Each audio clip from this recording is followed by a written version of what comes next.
જામનગર મહાનગરપાલિકાનું વર્ષ 2024-25નું ₹1,243.17 કરોડનું બજેટ આજે કમિશનર ડીએન મોદી દ્વારા રજૂ કરવામાં આવ્યું છે.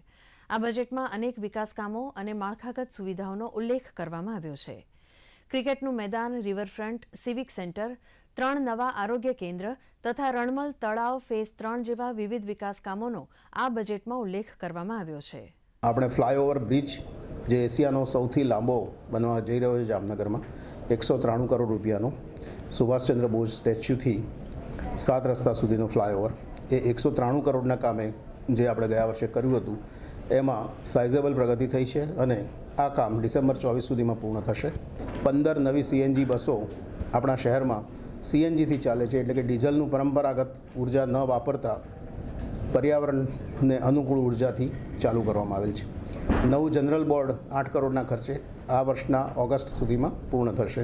3 સીએચસીની વાત કરું તો એ બધી ઇન્ડિવિજ્યુઅલી 50-50 બેડની હોસ્પિટલ બનવા જઈ રહી છે, એટલે એના થકી શહેરના સ્વાસ્થ્યને લગતી આપણે સારી સેવાઓ પૂરી પાડી શકીશું. પાણી પુરવઠામાં કામો લીધા છે, મુખ્ય પાઇપલાઇનના કામો, ડિસ્ટ્રિબ્યુશન નેટવર્કના કામો, ડેમના ઇન્ટેક વેલનું કામ અને સંપ અને પંપ હાઉસના કામો. આમ વિવિધ કામો લઈને આખી પાણી પુરવઠાની આપણી સિસ્ટમને રોબસ્ટ બનાવવાનો આપણે પ્રયત્ન કરી રહ્યા છીએ.